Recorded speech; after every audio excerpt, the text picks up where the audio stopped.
What a classic situation we find ourselves in. Welcome to DnDTime Talks. I am your host Pete, and with me for the first time ever, I present to you JPEG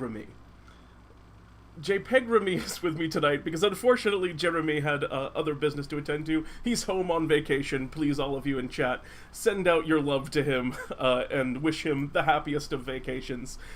Uh, so today we're going to be flying through DnDTime Talks solo mio. It will be only I tonight as we discuss what is very possibly my favorite topic that we've ever done, and I picked it because it was one that I could talk about forever, which, since I'm doing it myself, that will be the case, and that is the Feywild. However, before we get into it, I would like to start off by saying hello to chat.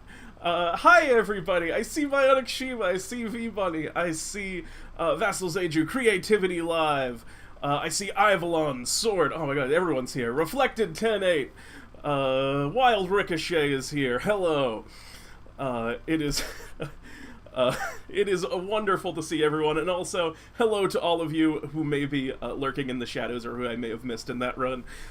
Yes, tonight is the Feywild. Ivalon, no fair, Pete, the Feywild is mine! The Feywild is a very big plane, Ivalon. We can share. We can both be the Feywild. Isn't that right, JPEG Remy? I'm going to be doing that all night, but he did in fact say yes. I do very much hope that Jeremy shows up at some point. And so, before we get into our discussion, we are going to be... I'd like to say, for starters, I'll, as always, be monitoring chat as we move through this discussion, and, well, looking to you for questions and any kind of comments or anything that you guys want to talk about in relation to the Feywild as we move through. At the end of the stream, we will be continuing with the tradition of our segment Ask Pete, and tonight it's Ask JPEG Remy as well. Ask Pete and JPEG Remy, where if you go onto our Discord, you can hop on there and, well, ask any kind of question, be it related to the topic, completely unrelated to the topic, just a general D&D question, or just anything. I know we get a lot of silly questions on there. Crowley is one of the... Crowley is one of the master of the silly Ask Pete and Jeremy questions, but if you're interested, links to the Discord are below and you can find them there. Additionally, a couple comments from chat I'd like to read here. Actually, we need to just have canned quotes and Audacity from Jeremy to play throughout. I should have thought of that, and I don't know how I didn't, and now I'm very upset that I didn't think of that. Sheba, you've wounded me. Ivalon, wait, Pete! If you have to go on vacation, are you going to be treated to PNG? You got me. You got me. I'm sure if Jeremy watches this, he'll be aware. No, Max Meister, Jeremy is not back early. This is our other host. This is our new host, JPEG Remy. He's mostly just going to be there on the. He's mostly going to be there on the page. Blood Deuce, also in chat, hello, it's good to see you. And as a last note about something new that we're going to be doing tonight and trying out for DnDTime Talks, because is DnDTime Talks really talks if I'm just kind of talking at you? There needs to be somebody else here to hold a discussion, so as such, today on DnDTime Talks, we'll be doing something new. We'll be taking callers. If you have a comment about the Feywild, or you want to talk about perhaps your favorite Fey creature, or a story from a game that you once ran within the Feywild, or your thoughts on how to make the Feywild more interesting and kind of really bring up your Feywild game, please hop onto our Discord and get into the On Deck room, where as we move through, I will be periodically pulling people up and just asking them questions on their own experiences in the Feywild, what they like about it, what they love about it, maybe what they don't like about it. Creative Live, can you read my previous comment? Yes, sorry, it's all rolling past. Creativity Live, I was already typing this due to the title, so Apollo. A mysterious man appears in a white jumpsuit and what looks like a fishbowl who yells Happy 4th of July and hands you a flag-shaped pin with red and white stripes and white stars and a blue background. Delightful. In a white jumpsuit and what looks like a fishbowl. This is a uh, this is a strange scenario you have created for me. But if that happened to me, I would probably, well, I'd be very excited that I was meeting the god Apollo, it would seem. Uh, so, if you want to call in, like I said, hang out in the On Deck channel on Discord. Just have your microphone muted, and when someone new joins the On Deck channel, just let them know that if they're in there, I might just drag them up at any moment, so be prepared to... So tell them to be prepared to do that, or to not be in the On Deck channel if they don't want to be on the stream. And so, yeah, without further ado, I would like to step into the Feywild.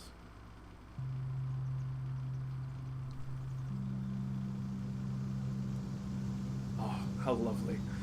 Listen, the weather,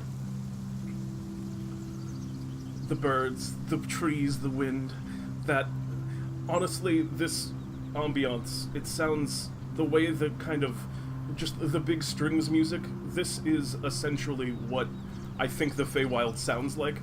I think there actually are just kind of sounds when you're walking through the Feywild. It's that beautiful. So, before we get into anything too heavy, I am going to start off with just a little bit of background on basically what the Feywild is. For anyone who's we've been talking about this, and you can see a lot of people are excited about it because it's one of the most beloved places in D&D. But for those of you who are unimmersed, unaware of what the Feywild is, it is another plane of existence. For anyone unfamiliar with planes, to even another step back, these are essentially separate dimensions that are usually governed by powerful beings, and they have their own laws and rules and their own kind of way that reality works there. But more than just being kind of another, like, place that you can go to, they often have an ideal that they represent. The example that the Dungeon Master's Guide gives is Elysium. Beyond just being a place where good creatures go when they die, it is good incarnate. It is the physical representation of good. It is the force of good in the world. Evil cannot exist in this place. And so, in that case, as we're talking about Feywild, which is a plane, what is Feywild's ideal? And that is emotion. The Feywild is a plane that is a plane of incredibly heightened and raised up emotions, where all sorts of kind of terrifying and beautiful and wondrous things can happen. It is, as I've already stated and will probably state again a few times, my favorite place in all of D&D. So, what else is there about the Feywild? So, there's a few other things that we'll get into. And for starters, what kind of things are you going to find in the Feywild? So I said that this is a place of emotion, but that is kind of that's kind of a blanket statement. What kinds of things, like, how does that emotion, like, represent itself within the plane?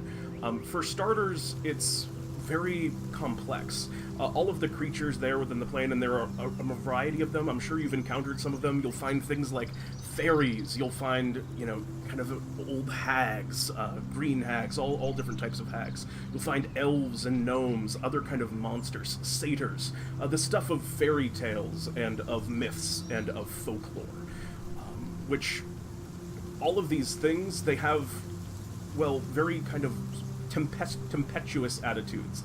A lot of them are very fickle. They act on whims. And when everything in a plane seems to kind of move and act not necessarily on logic, but just on emotion and whims, you end up with a very chaotic place. Even if all creatures within aren't chaotic, a lot of them aren't. I know that there are a number of different creatures that are lawful that exist within the Feywild. However, and you as a dungeon master, I'm sure will make plenty of those as well, even ones that aren't already existed, because really anything can exist within the Feywild. It's another wonderful thing about it. But when you have all of these different kind of beings and living things that are so strange and so wild in the way that they act, you end up with a place that is, well, wild. That is from which the Fey gets its name, the Feywild. And, well, also because it's in a lot of places, a very dense wilderness. But we're going to get into even more of that as we move forward. And we're gonna take our first caller, I think, in just a moment. But before that, I just want to tell you guys what I love about the Feywild, and these are two things that we'll be kind of going over as we move through this. And that's one, it's that it feels so incredibly boundless. The first time players step into the Feywild, this alternate plane, and oftentimes it's one of the first planes that they encounter because it's one of the ones that in the canon of D&D and the lore, and of course your own Feywild and your own planar system is going to be so much different than anyone else's. That's just the nature of the game. But it is its own dimension, but in the official canon of D&D, it is parallel to the base world. It is basically the closest step one can take, aside maybe the ethereal plane. It is the closest step one can take in planar travel and still be near the world. It's parallel. So the Feywild can, crossings and portals into the Feywild don't require great magic to kind of move into. You might stumble into the Feywild on just a nice kind of summer's evening walk where the moon is full and it kind of strikes down on an in particularly beautiful glade. And as you walk through, all of a sudden the trees around you start to grow wilder and stranger and twist and turn. And without realizing it, you've wandered into the Feywild. And that sounds like a fairy tale. And that's the other thing about the Feywild that's so wonderful, is that it's very strange and distant, yet there's something about it every moment that you're there that feels like childlike and familiar.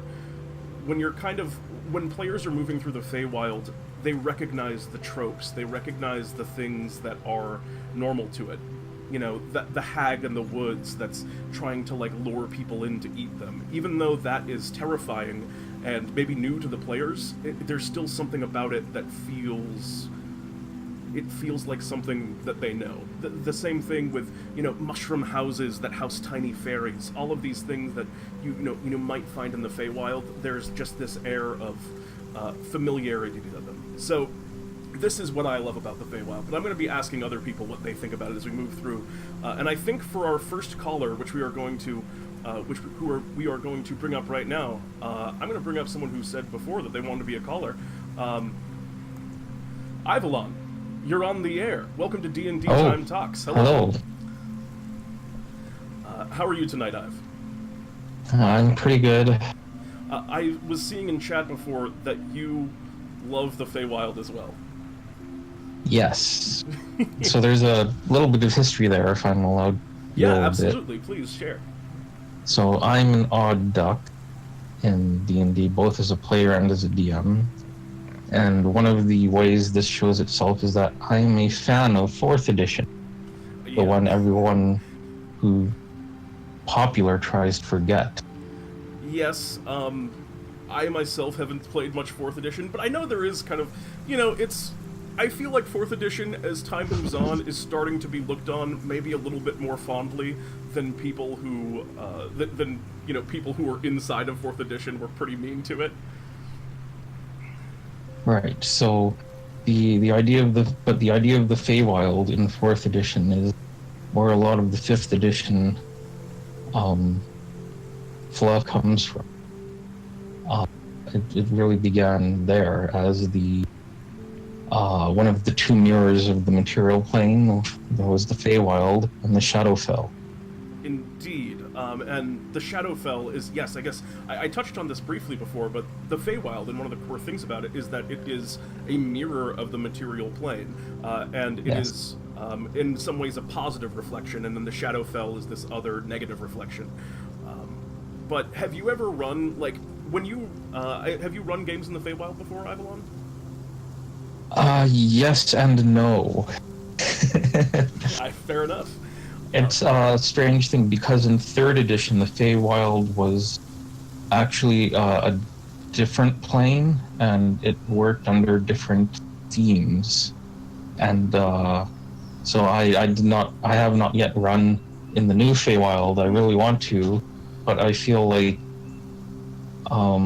my players right now in my home game, they would not do very well in the Feywild. It's just not the right party for it. I feel like there is a sort of childlike wonderment that you need to have to really enjoy the Feywild. Would you agree? Sort of. So there's two things to the Feywild. It's definitely very beautiful and very exotic, kind of like Australia. At least that's one way to look at it. But it's also very dangerous, and everything in the Feywild is out to kill you. Also, kind of like Australia. Yeah. So that's the way I picture the Feywild. It's this really exotic, awesome place, but you need to be prepared when you enter it. And the problem with that is you need to be really high level, and my players are not, or you need to accidentally get in there through a portal. Yep. And if you accidentally enter it, there are some problems that arise, especially in 5th edition. One of these is called memory loss, where you have to make a wisdom saving throw, or you get fogged memory loss. And so things might have happened, but you don't remember them. And there's also a time warp, because time passes differently in the Feywild than it does in the material plane. Yes. So you could have been there for, let's say, 1 day, right? But one of the results is a day could become a year. Yes. So you've lost the memory of the day in the Feywild, and you come back to the material plane, and it's been a year that's passed, and you're like, it's really, really disconcerting. Gives you this feeling of otherworldliness, I suppose. Oh, absolutely. And I mean, I think if you're going to the Feywild, though, that's what you want. Those mechanics, they are in 5th E. Was that also a 4th E thing, or are we referring to the 5th edition ones? I'm referring to 5th edition now. Okay, yeah. Yeah. Those mechanics are in the Dungeon Master's Guide. And personally, I think they're really cool, but 2, they're also really dangerous. As a DM, I don't know about what your taste would be. In my own taste, unless I was playing with a group of players who I knew understood those mechanics, and so if they went to the Feywild, they would think to themselves, oh, the time dilation is going to happen, or we might forget about all of our experiences from being here, and they have that kind of meta-knowledge. I think rolling is really dramatic, but I think for... if I was playing with a group of characters that knew nothing about the Feywild, rather than roll on those tables, I would just let that... I would just pick which ones I thought were most interesting for the given game. Because, I mean, as a DM, of course you can do that. You can just make the choice, like, I think it's cool, like, I don't want my campaign, because they were there for a week, to lose 7 years, but I think losing... I think losing 7 weeks and all of a sudden, like, people thought they were missing or dead when they come back, that could be really interesting in a campaign. So, I really like those mechanics. And, Avalon, as a final question, because I want to get some other callers in too. Yes. What's your favorite Fey creature? I'm going to be asking everyone this. If you had to pick, I know it's tough, but if you had to pick.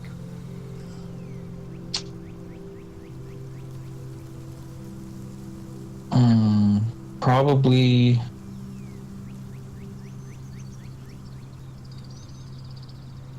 I don't know. It's either a hag or a boggle. Oof, the hag or the boggle. Well, Avalon, we're going to leave you on boggle as we Yes. as we move on. Thank you so much for calling in, Ive.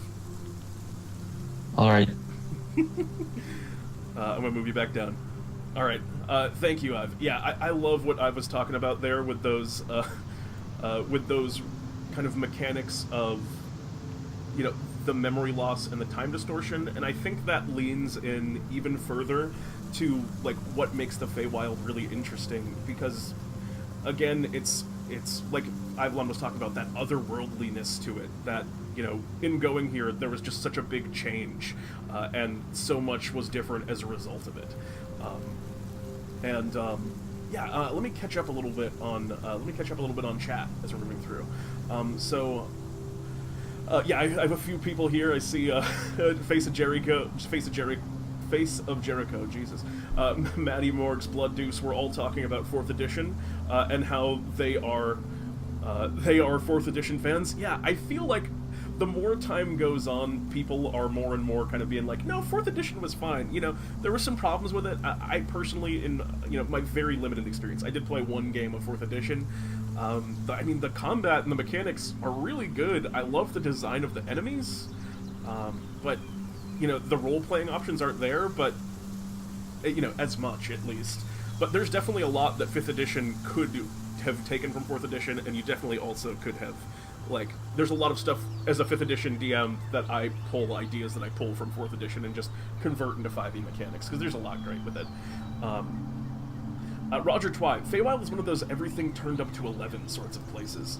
Yeah, that's a very good way of putting it. It's a very strong way of putting it, because that is the case with the Feywild. But we were kind of talking about this a little bit briefly, but as we're moving forward, because I want to talk about some of just, like, the facts about the Feywild as well.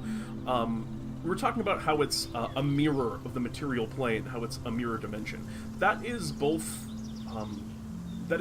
like, you know, it's just very close, so there are a lot of similarities between the planes in that sense, but it's also more literal, where, you know, things like terrain and places in the material plane will be mirrored in the Feywild. So, for example, you might be walking through a swamp in the material plane, and then if you cross over into the Feywild, it's still a swamp. It's just like Roger Twy was saying, everything in that swamp is turned up to 11. It is, instead of just a regular swamp, it is a horrible, gnarled, and twisted bog filled with witches and all manner of, like, bog-dwelling monsters, and just kind of walking through it seems to, like, sink you down. It would have a dramatic name like the Bog of Sorrow, or the Dead Marsh. It's just Lord of the Rings I quoted, but that's the kind of place that you might find in the Feywild. The Dead Marshes, with the kind of, you know, floating ethereal lights and the bodies that are just left in the water from some ancient war. These are the kind of places that you find in the Feywild, even though that was a bog in the material plane and not a pleasant place. In the Feywild, everything's just much more extreme. And it also creates an interesting sense of geography for your players if they're navigating it, where maybe they'll come to a great mountain that in the Feywild as they've been traveling through, and, like, being like, oh wait, this is the same as the mountain that's very near us in our hometown. You know, this one's significantly taller, and it has giant like giant spikes of rock that are kind of jutting out from the sides of it, but it's in the same spot. Like, we kind of know where we are almost. And that's really cool, and that kind of ties again back into that it's foreign, but also this odd familiarity to it all, which really makes it an experience.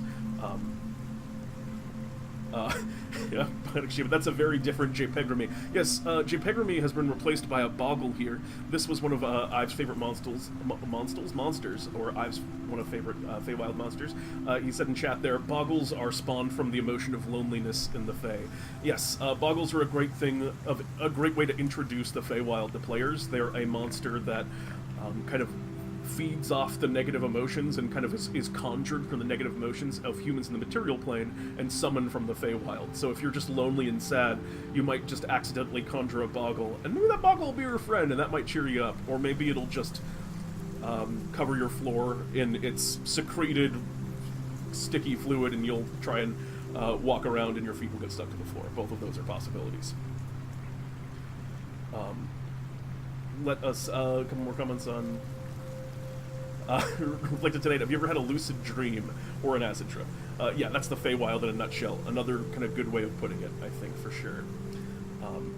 All right. So as we're moving through, I'm gonna grab our next caller right here. Coming up next, we're gonna have Sheba. Bionic Sheba is joining us now. Sheba, welcome to DnDTime Talks. Hello there. Sheba, hey.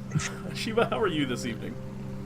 I just wanted to say, I'm not sure if Farfel 13 is here, but the Feywild is the only place where it's okay to kill every old person you see. And every young person. Basically, anyone who looks like a human is actually a hag trying to kill you, so just kill them first. This is your advice for anyone that travels through the Feywild? Yes, anyone that looks like a human is an enemy. But what if they're just a human? They were, well, then they'll become your enemy once you start trying to kill them. I really like this idea you introduced, because this is something that I've been speaking a lot about, like, the beauty of the Fae, but you're bringing us to the other side of the Fae. It is a place of heightened emotion, and that is not a good and cool thing always. Sometimes it is. Sometimes you'll get something beautiful. But the Fae is super dangerous. It is one of the more terrifying places in the planar system, I would say. Save maybe, you know, your hells and your abysses. I would rather take my chance down in the hells. I mean, especially if you're a warlock, you might have an in with somebody. I mean, yeah, I guess in the hells, everything is at least lawful. You can kind of bank on the way things are going to act towards you, but when you meet, like, even, you know, Queen Titania, the, not necessarily good, but the more associated with good of, you know, some of the Archfey, she might just not like the way you look and wipe you off the map. Yeah, pretty much. So, just kill all of those old people. Alright, you've heard it here first, folks. Bionic Shiva says, when you go into the Fae, kill the elderly and the young. They're gonna try and kill you. Shiva, do you have a favorite Fae creature? Yeah, those little blink dogs are so awesome. Oh, little blink dog. I don't have a blink dog on my thing, but I'll try and get one for you shortly. Also, they'll try and kill you too, so... But blink dogs are one of the lawful good creatures of the Fae. Yeah. All yeah, right. but they're working for somebody. Fair enough, fair enough. Shiba, thank you so much for calling in. Yeah, of course. Alright. Let me, again, kind of take a look at the chat over here. Yeah, Face of Jericho was saying, I really love the Feywild because of all the interesting interactions you can have on the material plane. Yeah, for sure. You can do a lot of cool stuff by working with that parallel and getting everything kind of more focused. Face of Jericho, the focus on preserving nature at all costs. In some ways, the Feywild can be lawful with the contracts Fey make with villagers, like the protected forest. I missed those comments before, but for sure. Let's talk a little bit about the environment of the Fey. There's, I think, a base level assumption that the Feywild has, well, it's heavily forested. There are quite a few, you know, it's all trees and flora and fauna and beauteous nature. But the environment of the Feywild, more than that, and I think the way to start to really make the Feywild interesting immediately is to make that environment feel alive. When the players, and this is a thing that I do, I describe the environment, I always describe motion in the environment, I always describe a few things that are highlights of it. For example, if they come into the Feywild, for one thing, the time of day. The Feywild is locked in a state of perpetual twilight. That's actually not how I run it in my own games. That's the traditional sense of the Feywild. In my own games, I let there be day and nights, but rather than it just being perpetual twilight, the sun still doesn't move. You can just go to where day and night are, and they're like places you can visit. Like, oh, I want to visit the winter evening. Or I want to visit the summer afternoon, and you can like go to these places, and that's how I kind of do the geography of my Feywild. But you know, that's just a personal taste, and everyone's Feywild is going to be, you know, a little bit different. But in that twilight, I'll always describe like, oh, you see a brilliant white lily with, you know, the petals kind of seem to glow and give off this iridescence. If we're in a place that's, you know, exceptionally dark, and you know, you might describe how the vines, as you're stepping through the forest, they kind of twist and writhe and move in reaction to your footsteps, making it feel like the wilderness is as much a living creature as the actual creatures that you're seeing swinging through the leaves, or the strange satyr that's watching you cautiously from a distance. And this is my kind of core trick with the wilderness, is the first time that I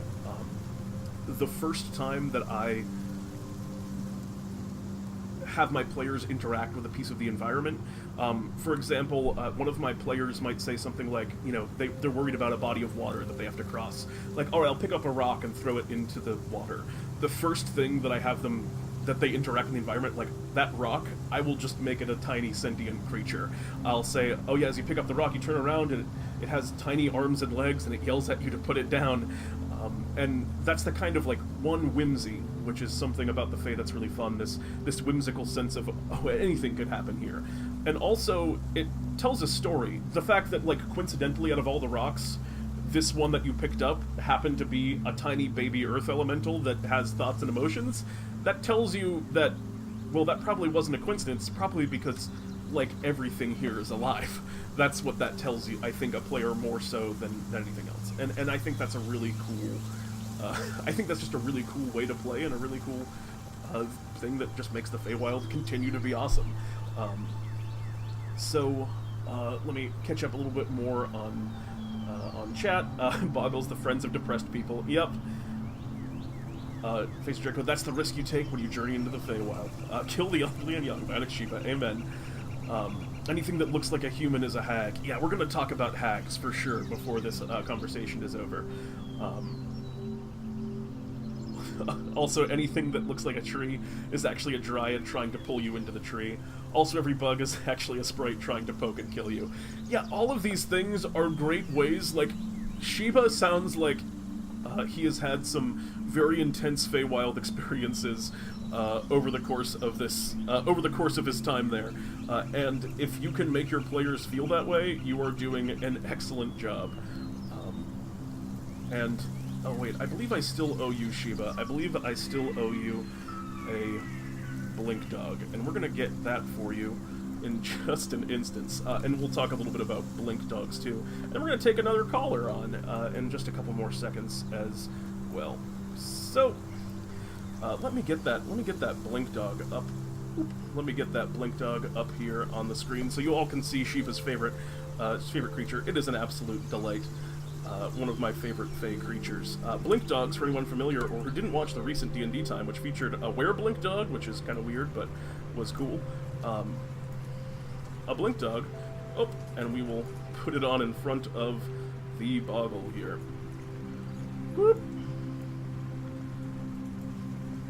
This is our blink dog. It is a dog which it looks absolutely terrifying, like it's going to eat your face off. But really it's... Oh, no. Really it's just a nice, friendly pupper. And they're lawful good creatures. They are oftentimes like the servants of good Fae. And they're dogs that can teleport. They move around. They're really fun, and you can do a lot with them. And that's the blink dog. So let's talk to our next caller here. So I'm just gonna pull up next. I see we have DnDTime Ninja here. DnDTime, hello, and welcome to DnDTime Talks. Thank you for calling in.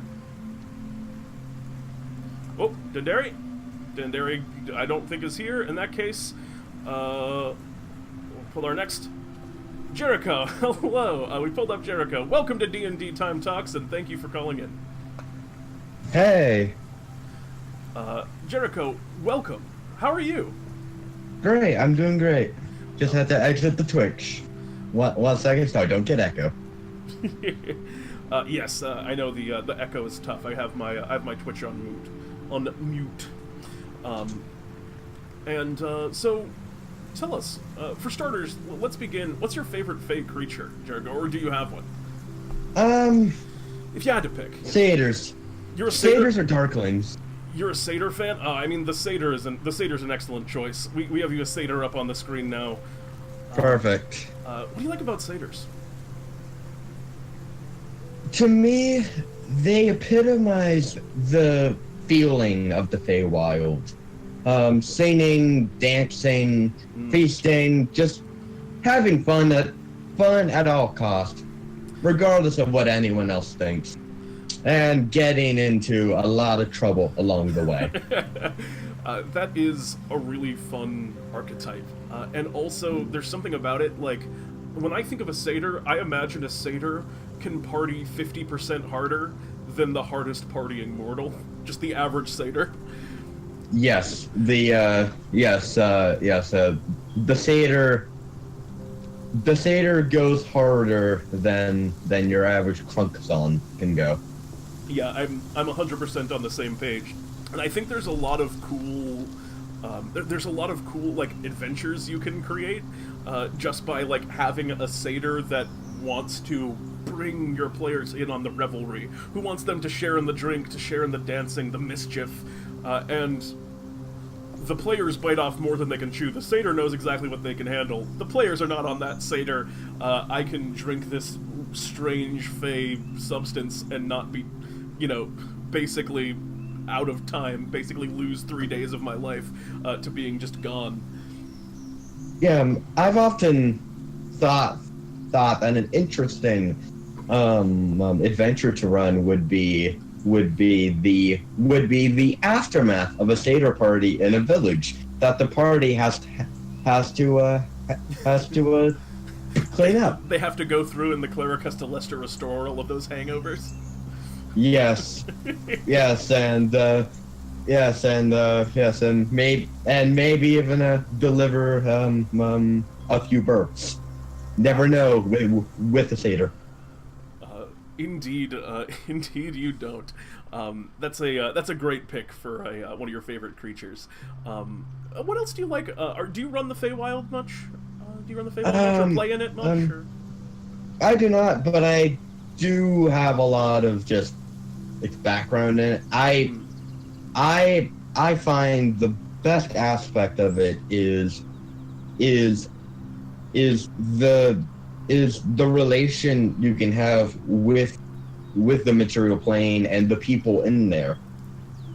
Like the idea of the forest that is deemed protected and sacred by the Fae, that the village cannot go into, and in exchange for that, the Fae blessed them with good harvest and a really good potential adventure where one of the villagers chops down a tree, happens to be a dryad, and suddenly all the firstborn of the village are dead, because that's the contract that you signed. Oh no!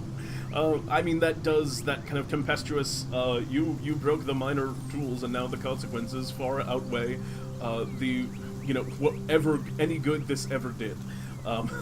There's something very Fey about that, but also, you brought up an interesting point, which is some of the more lawful aspects of the Fae, which we also haven't talked about. We've talked about the chaos and how it's wild and whimsical, but we haven't talked about these ideas of Fae bargains, which you were bringing up, because those are a really kind of those are commonplace in the Fae. It's for the same reason that there's a Fae warlock patron. Yeah, there's a Fae warlock patron. That's because Faes will make deals with mortals in exchange for power for whatever reason they see fit. And Faes are whimsical and kind of, flighty enough to be like, oh, I just kind of like you, here's powers.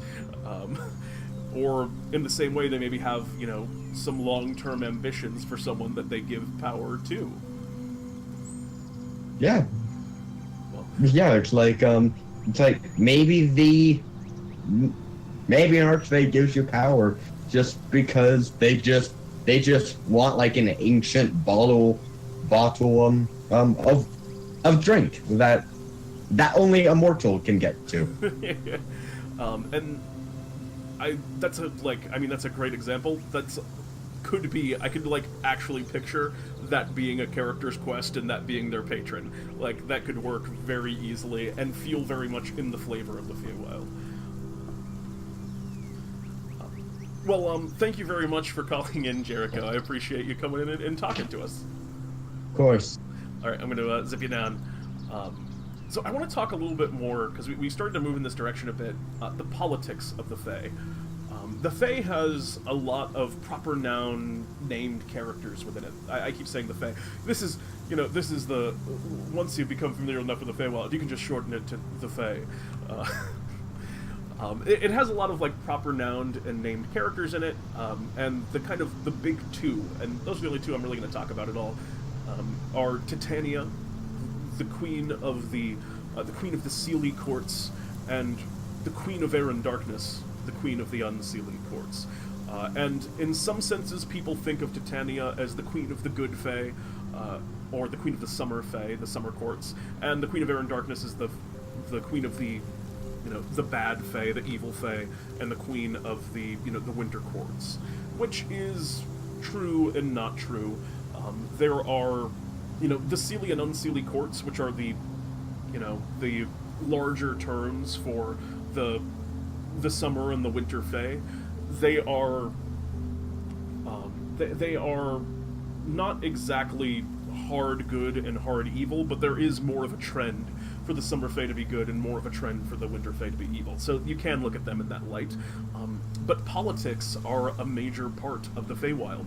There are elaborate civilizations where creatures like Titania and the Queen of Air and Darkness, who are what are called Archfey, which are just incredibly powerful Fey beings, have their own courts and their own rituals and customs. They build cities. You might walk into a fairy city, which is more elaborate and grandiose than even the most ancient and revered of mortal cities. And it has existed for since the dawn of time. These are the kind of places that you can put in the Feywild and have them not seem out of place. And interacting with and learning the politics and kind of trying to make their way in fairy courts is one of the places where, when you journey into the Feywild, you have a first place that you can kind of begin, which is just exploring the wilderness and kind of coming to grips with the place and trying to understand what's going on around you. But once you start to get the feel for it and you kind of know what the Feywild is, it becomes more, well, what do we do now? The politics of the Feywild and these kind of courts, these opposing factions within the Feywild that you can start to really develop, is kind of the next step and where to go once the players kind of barely get their hands on the Feywild. But this brings me to another major point. Actually, I'm going to come to that point after this next caller. I'm going to take another caller for right now. Apparently, Ninja had some trouble before, but we'll get him in now. Dendari Ninja, hello! Oh, you there? Yeah, I'm here. Welcome to DnDTime Talks. Thank you so much for calling in. There. Would you like to start off by telling us your favorite Fae?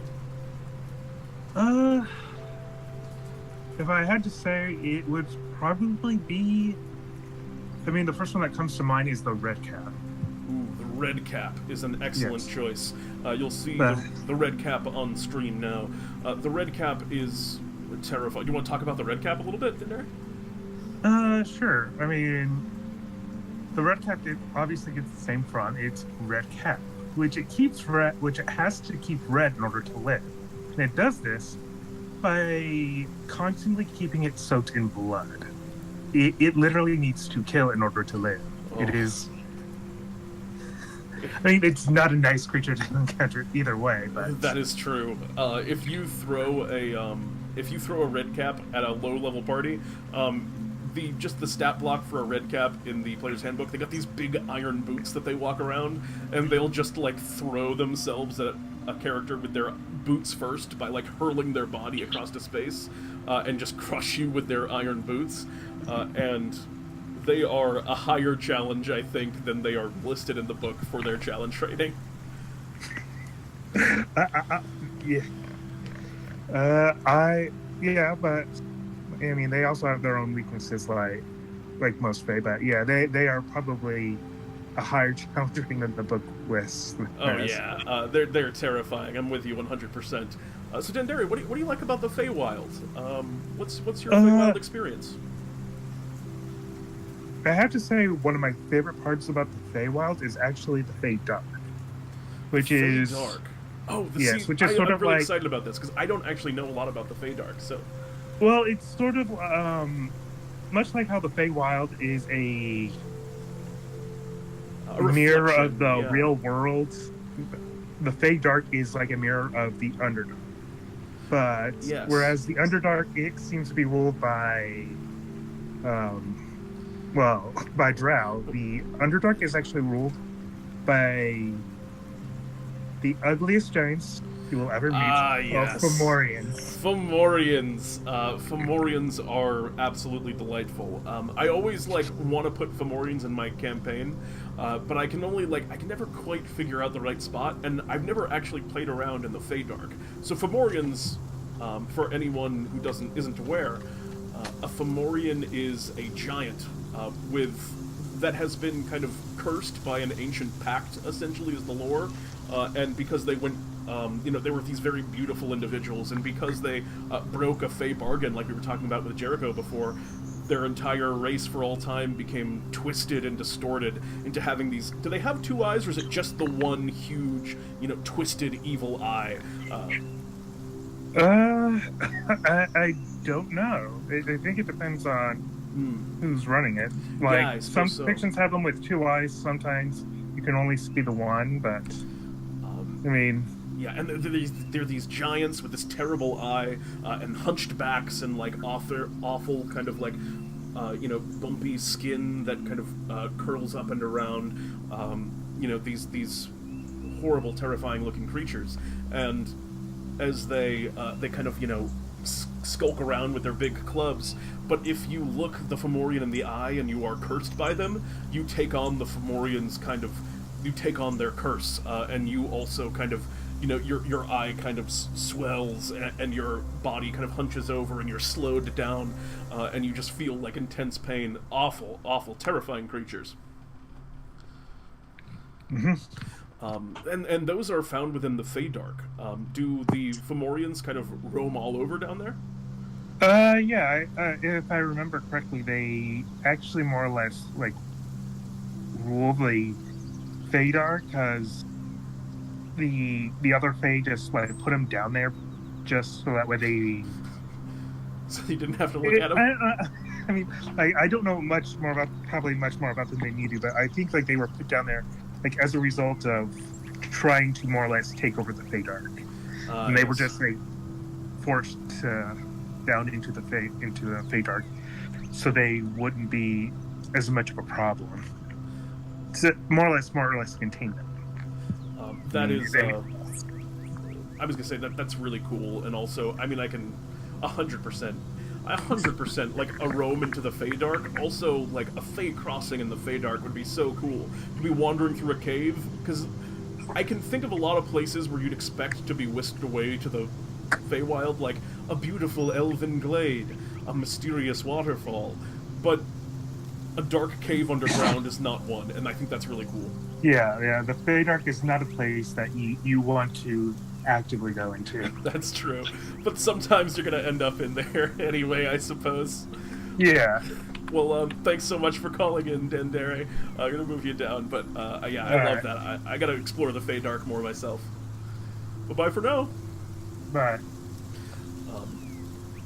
All right. Let's keep it rolling.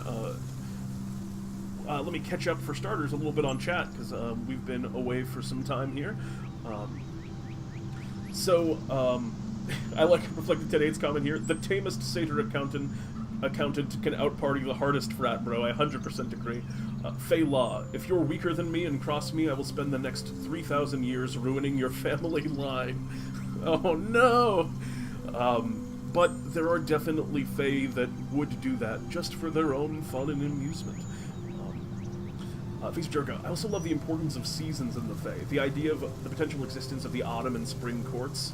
Also, one of my favorite player races is the Eladrin for this reason, as they relate so much to this concept. Yes, the Eladrin are elves, and in some ways they are considered like true elves, but they are elves that are of the Fae, and they kind of change their shape and form according to the seasons, like Face Jerka was talking about there. On one day when they're extremely joyful, they might just be, in the spring, and their color would change, and they'd become this beautiful green, and their skin would radiate with just youth and vitality. On another day when they're sad, their skin might turn blue, and they'll turn, into a winter fae, where they're kind of almost, they might have hair that looks like twigs, and it grows leaves in the spring, and they kind of fade away. But these are just really heightened and, well, more fae-like elves. Which I think is really cool.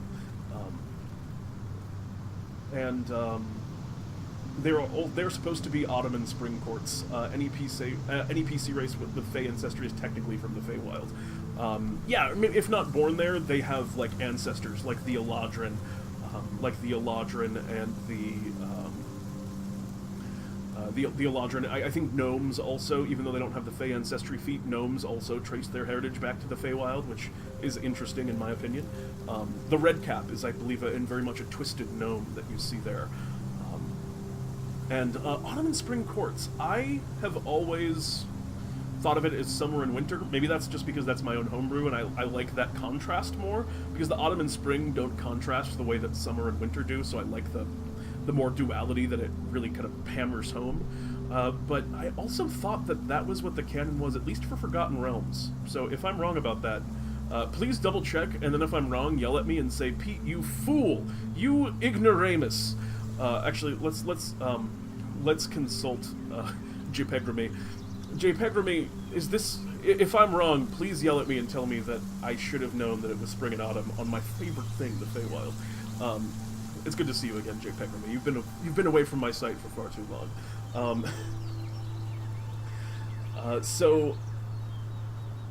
However, the Elotchen have great mechanical representation, that for sure. Xandaril just subscribed with Twitch Prime. You've been subscribed for 8 months, currently on a 1-month streak. Oh boy, 8 whole months. Xandaril, thank you so much for your subscription. We greatly appreciate it, and much love to you. Really, thank you so much.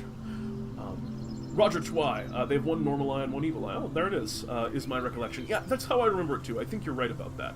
I was getting to this before, and we're going to take another caller in just a second, but I want to talk about running adventures in the Feywild, because the Feywild is this place of mystery and strange happenings and wonderment and terror, but also one of the things that makes it so is that it is special. The players go there and they know that this isn't where they belong. They're almost invading. They're moving into someone else's home and getting a chance to look around. And the thing whose home it is the Fey people, and they are old, and it's a strange place. But they know that their visit there is presumably temporary. They don't belong in the Feywild. And one of the worst things that you can ever do to the Fey, and the thing that would make the Fey uninteresting and kind of ruin it in a sense, is overstaying there. Let the Fey be a place that you visit, but never take so long there that the players feel like they understand it. Because once the Fey is a place that's understood, and you know where you're going in the Fey, and like, oh yes, well let's go back to this, let's visit this village again in the Feywild, it should never be the same, and they should never get to the point where they feel like they know what they're getting into. Because that feeling of confusion and being lost in the woods is really what makes it special. Another thing about the Fae, that feeling of being lost in the woods is really fun at first, but also, at some point, I highly recommend giving the players, if you're going to run an adventure in the Feywild, some type of guide character, or some type of guide. That might be they appear on a road so they can follow the road and see where it goes and eventually get somewhere where they can talk to someone, or maybe there's just a strange Fey creature that's near them that they can interact with and that can kind of help them get their bearings, because as cool as it is to be, like, in this strange place and not know what's around the next corner, it also is overwhelming if you're just in a forest and you're like, alright, well, I guess we wander until we find something to do. So leave a guide and don't overstay. These are my two core rules for having a player journey and having a party go into the Feywild. But for now, let's grab another caller. We're going to bring up next, I know that you've been hanging in there for a while, we're going to bring up Roger Twy. Hello, thank you for calling into DnDTime Talks. How are you? Roger, you there? Alright, Roger is not responding, so I'm going to pull in someone else for now. Max Mikester, hello! Thank you for calling into DnDTime Talks. Hello! Max, how are you? I'm doing wonderful today. So tell us, Max, what do you like about, or for starters, do you have a favorite Fey creature? The Satyr. I don't know how do you pronounce it. The Satyr? Yeah, that's a great pick. The Satyr is a delight. I know that was, Face of Jericho was the same opinion. Main reason I picked that is because of the, that one movie about the cabinet. Forget. Never mind. Oh, well that's fine. That's, the Lion, the Witch, and the Wardrobe, Mr. Tumnus. Yes, that. Of course, yes. Yeah. I mean, he's the quintessential, or I guess he's a faun. I don't know if there's a difference between fawns and satyrs. Maybe someone in chat can help us out. I thought that's what satyrs were, but never mind. Yeah, I don't know.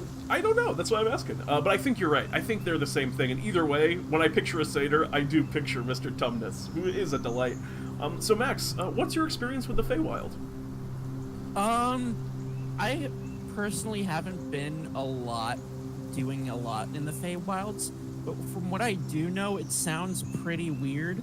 Like when I first started D&D 5e, like D&D 5e is like what got me into D&D, but like Me too. When I first thought fairies, I thought first I my immediate reaction was like, oh, it's fairies, sunshine, rainbows. No, it's not that at all. No, it's not that at all. Fairies can be terrifying, absolutely terrifying. Yes, they can, and I've actually seen. I've only had like one experience firsthand, but I can't quite entirely remember it. An experience with specifically like a fairy or a pixie or a sprite or something like that. Yeah, just like fey creatures. That's about it. I don't think I've ever had a campaign yet where I've been into the Feywilds, but I find it rather interesting. Yeah, I mean, I couldn't agree more. Like I've been saying all night, I adore the Feywild. And Max, have you ever been to the Plane of Dreams in D&D time? Does that include the ethereal plane? Or is that something different? No, that's something a little bit different. I'm talking about the Plane of Dreams, where the Dream Walker. I've been to the Dream Planes on some of your adventures. Yes. I have. Well, in that case, some ways you've been to the Feywild. As the Plane of Dreams is perhaps even a little bit more extreme than the Feywild, but that's kind of my own interpretation of what the Feywild is like in the land of D&D time, because there isn't, like, we don't spend a lot of time in the traditional Feywild. So the Plane of Dreams, you've kind of experienced it in that sense, where it's just anything can happen. You might walk through the Plane of Dreams and you see, a hippo marching band. I think what we did when I was in the Feywilds, I think it was the adventure where it was a literal pack of talking humanoid cards. Yes.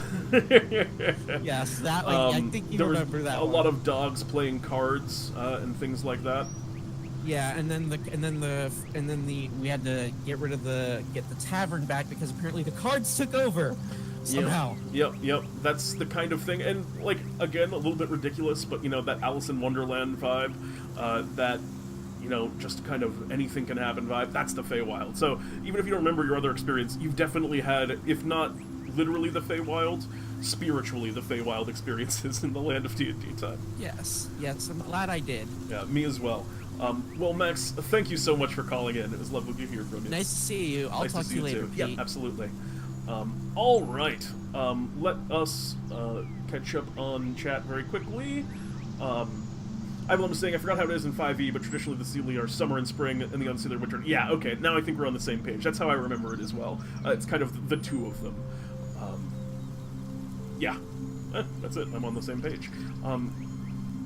So we've talked about a bunch of different... We've talked about a bunch of different aspects of the Feywild. I see we have one caller left who we haven't had a chance to get up, or actually maybe two. Roger Twy, let me know in chat if you're back. I pulled you up before, but I wasn't able to get you.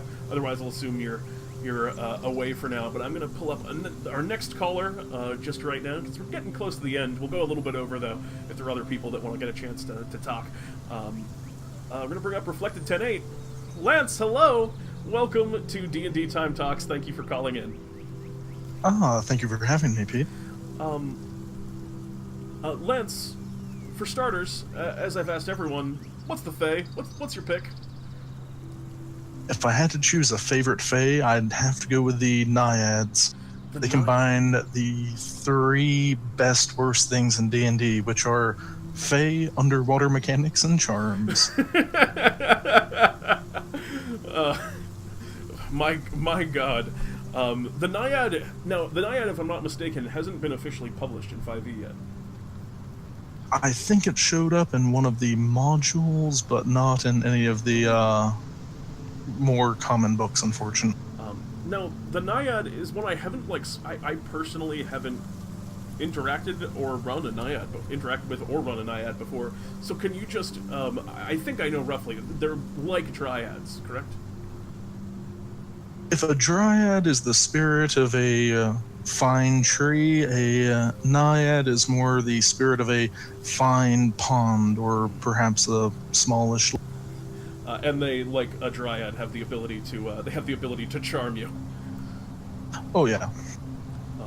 So Lance, what's your Feywild experience? What do you like about the Feywild, or I guess not like also? I haven't had terribly much interaction as a player yet. But my one favorite interaction was a game I ran where a classic case of the party saying, let's run off to that enchanted forest without, figuring out anything about it. Oh yeah. But I happened to have the magic number of 4 players. When they arrived in the Feywild, I took a different approach of they were all at the same location, which was this grove with thick trees all around and pathways leading out. Of course, though, if they take any of the pathways, it kind of leads around and takes them back to where they first started. One of those cerebral mazes. Oh yeah. And in the center of it was this old vine-covered tower. So for each of my players, I described it slightly different, with it either being more the summer style, spring, fall, or based on character personalities most. And kind of just ran you got 30 seconds and an action to kind of interact and then bouncing right to the next one. That is really interesting. Was very... How did you make the different appearances? Was it just like a raw reflection of personality, or did that also interplay into the way that they interacted with it? It did change the way they interacted. In the top of the tower, I had a archfey that sort of had a library of sorts. The divine soul sorceress ended up actually starting to multi-class with that archfey as their patron, and she had spring, so it was a lot more friendly. The barbarian came in winter and decided to scale the outside of the tower and ended up trying to fight the archfey, which... Oh no. Barbarian actually got in some decent damage before she banished him out of the Feywild. You don't fight Archfey. You can You hit don't him a fight couple Archfey. times, but Archfey, for anyone unfamiliar, I mean, I guess you'd have to... Archfey are essentially the demigods of the Feywild. They're not quite as powerful as gods, but they're much more powerful than the most powerful adventurer. In most cases, and I guess some of those level 20 adventurers kind of become demigods. And I got you a dryad up on the screen, Lance. I couldn't find the naiad because it's not officially, or at least I couldn't find it in 5e. But we have you a dryad, which is, imagine this but water, right? Bingo, just blue shifted and imagine the leaves as bubbles. And I'm sure that that's basically, when they told the artist to draw a naiad, that's basically what they'll say is just make it blue and bubbles. But I jest, the art for the dryad is actually really beautiful. It's gorgeous, especially if you can see the full art. I just have the face there. That's a really cool encounter in the Feywild that, honestly, Lance, I'm probably just gonna steal. You'll never know. It'll be in a game that isn't on DnDTime, and I'll just be alone hanging out with some friends, and they'll be like, Pete, that was a really cool tower that you came up with, and they won't know that it was Lance's tower. By all means, spread the love. I will. And thank you so much for calling in, Lance. I really like that encounter. Thanks for having me. No problem. I'm gonna move you down. And before we wrap up, we have one caller left that we have not gotten to, and so I am now going to move up Roger Twy and see if we can get him back. Roger, you there? Roger, are you there? Hello? Hello! We Am I? got you now. Hello? Yep, we can hear Can you you. hear me, please? Yep, I can hear you. Can you hear me? Baby? Hello? We can hear you, Roger. Oh, good. Oh, good. Okay, yep. You with me? Yes. Yes. Sorry, I'm lagged here quite a bit. Oh, okay. Yeah, it sounds like you're getting me after I ask you some questions. So, Roger, for starters, what's your favorite Fey creature? Which might take a second for him to respond because he's lagging a bit here. Well, for favorite Fey creature, I'm going to go with the good old leprechaun. Oh my god, a man after my own heart. You have hit on in the final one right here what is also my favorite Fey creature. Again, I don't have a picture for this one because the leprechaun isn't in 5e yet. But the leprechaun is also my absolute favorite Fey creature. We're just going to use a picture of Jeremy for it. Jeremy, you can be our surrogate. I'm sorry, JPEG Remy, you can be our surrogate leprechaun. What do you love about the leprechaun, Roger?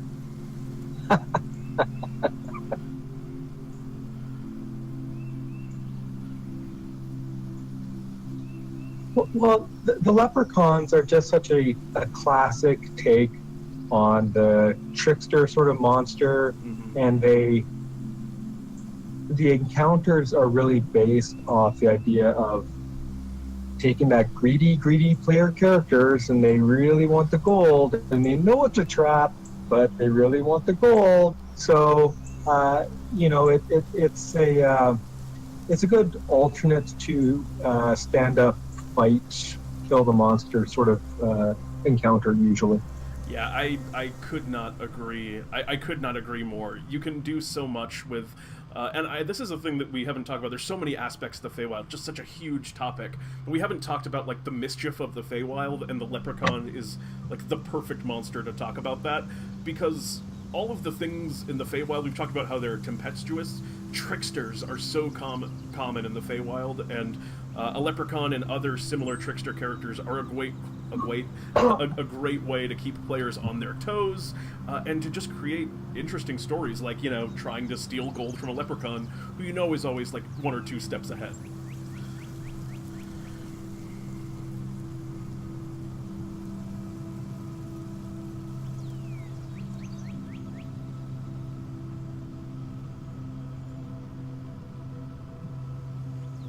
Yes.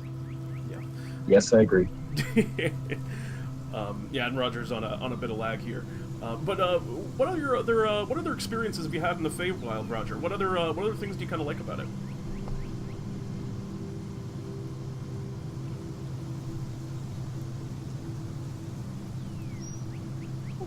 Okay, so I did DM a group into the Feywild once, and they showed up in the morning, and it was springtime. And as the day progressed, it got hotter and hotter, and in the middle of the day, it was the middle of summer, and the players loved it because I made all their short rests equal to full rests, so they were getting all their hit points back, getting all their spells back, just soaking in all the positive energy. So they were just alpha striking through all these trolls and stuff. And then the sun started to set, and the leaves changed color and started getting colder. And they all huddled around the campfire. And in the middle of the night, it was the deepest heart of winter, and they weren't getting any rest. They didn't get any of their hit points back. And to just sort of play with the rule set and play with their expectations that way was very memorable for me, and I hope memorable for them. So it was a good time for sure. That is a really cool idea. And again, on the same vein as Lance, I'm probably going to steal it. But just like I have my own way of doing seasons, I think you can do so much with just the way that you change around your environments, and the way that you you make it special. It sounds like it was a very memorable experience. For now, Roger, I'm going to jump you down just because the delay is pretty long, so you won't hear this. But I'm sorry for kicking you out at the time that you catch up to me and hear that you say that I'm jumping you down. But thank you so much for calling in, and I couldn't agree more. It's good to have a fellow leprechaun boy. With that, Roger Troy, yeah, you're listening to the stream and not the Discord. Next time, perhaps if we do this kind of open form again. And with that, that's going to probably wrap up our discussion of the Feywild. Again, as you can probably tell, I'm very passionate about this one. This is, I've said it for the last time, I'll say it now, my favorite thing in D&D is running games in the Feywild. And perhaps sometime soon you'll see some more Feywild stuff, because now that I'm thinking about it so much, I just want to run more Feywild games. But I really appreciate everyone hanging out tonight, and we're about to move on to our final segment of the evening as we wrap up with our whimsical, fantastical Feywild. So, for now, we say goodbye to the Feywild, and our sounds of nature, and our low tones of mystery and longing fade into the background. And now it's just me and you. And we're going to get real close and personal as we move on to our favorite and our final segment of the evening, Ask Pete and JPEG Remy. So, first question comes from, just a few tonight, which is good. First question comes from Farku. What nickname do you wish you had? My answer to that is Pete NG. From Sheba's upcoming question. I wish I was Pete NG. I'm not as cool as Pete NG, but someday I'm striving to maybe get there. V-Bunny asks a two-part question here. Do certain players just annoy the garbage out of you, or do certain characters just annoy the garbage out of you? Remember, no names necessary. I don't want to say just... Yeah, I mean, certainly. I think everyone has characters and players that they have issues with. It's not often for me, really, what it comes down to. I dislike it when a player puts their own fun over the fun of the groups, is kind of my core problem, and if you don't do that, which is, I think, a pretty easy rule, you're cool by me.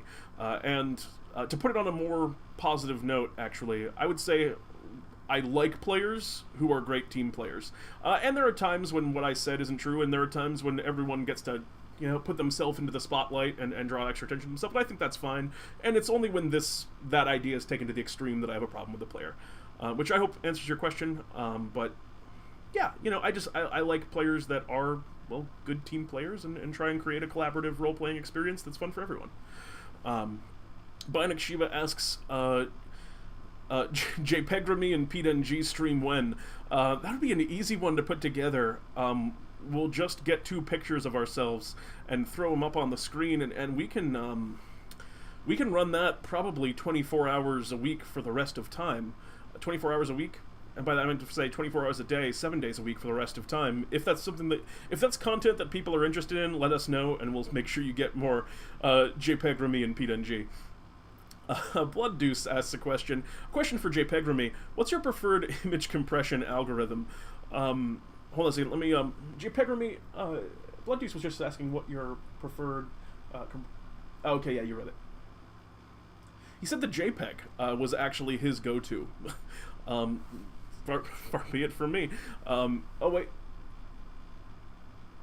He also likes GIFs. If you're a fan of the GIF as well. He's a big fan of the GIF. He hopes to someday be a GIF. But, everyone has aspirations and dreams, and those are JPEGRamys. Far be it from me. So, with that, that's the end of our Ask Pete and Jeremy segment. Thank you all again very, very, very much for tuning in and for hanging out and for talking with me and commenting about the Feywild, for literally talking to me about the Feywild, since for all of you for calling in and discussing with us here on the stream. Maddie Morgs just subscribed at tier 1. Maddie, thank you so much. We had a Twitch baby. I hope you 2 baby daddies will take responsibility. JPEGRamy, I know we haven't talked about this, and it's kind of late, but do you want to get married and take care of this child that Maddie Morgs has now thrust upon us? He said no. I'm sorry, guys. It can't happen. Reflected say 20 out of 20 would watch. Again, thank you all so much. This was a lot of fun. I really liked hearing everyone's stories and everyone's, own experiences in this place. You guys had some really cool stuff that you guys do that I am now going to absorb like an amoeba into my own Feywild and make mine stronger. So, thank you all for joining me. One last time, I love you all so much. Announcements. On Friday, there is going to be, not Pete and Jeremy's D&D time. Also, I don't think JPEGRamy will be able to make it. It's just going to be basically Pete's D&D time. We're going to be doing something really wacky. It's super secret. It's super silent, super undercover. So it's going to be, I think, pretty wild. I don't know how it's going to go, but it's going to go crazy. I know the bare minimum. So I highly recommend anyone who has the opportunity to play on Friday take that chance. I think I've made the decision that we're not going to be giving out XP. There will be a Bartholomew Buck reward for playing, and there is no limit, to the number of players that can play, and it's just going to be one very big session. So everyone should have the opportunity to play who wants to. Everyone gets to bring one character, and It can be anyone. It can be any character. Legend tiers, if you're out there, you can bring your Legend tier characters. I recommend a higher tier character if you have one, but story tier characters are also welcome to participate if they so wish. I think it'll be fun. And then on Sunday, Jeremy's going to be back, and we're going to hop right back into Waterdeep Dragon Heist, which will continue to be as fun as it has been. I have no doubt. They're always after me, Lucky Charms. Indeed. Again, I can't tell you how much I love leprechauns. If anyone got a chance to see the leprechaun I ran on D&D Time, I spent so much time building out that I love that character. That's what the Feywild... That character is like kind of one of my representations of the Feywild. And Reflected 10-8, my god, gotta show some Fey love, 1,000 bits. Thank you so much, Lance. Your Fey love is reached, and I feel it, and I think tomorrow morning, as a result of this Fey love, I will probably either have green skin or mushrooms growing on the back of my hand. One of the two. Seriously, your support means so much. And I love you very much. Thank you, Lance. And with that, Maddie, I don't know if you are streaming or not, but if you are perchance streaming tonight, please tune in to Maddie Morgs after the stream. I have no doubt it will be delightful as always. Yes, excellent. What time are you going on, Maddie? If you want to, I'm sure we'll post it. And also, if you're hanging out here on the channel, you will end up watching Maddie Morgs anyway, because we host him here on the stream, and I will certainly be there as well to hang out. So, one last thank you. I'm Pete, he's JPEGRamy, and this is DnDTime Talks. Good night, everybody!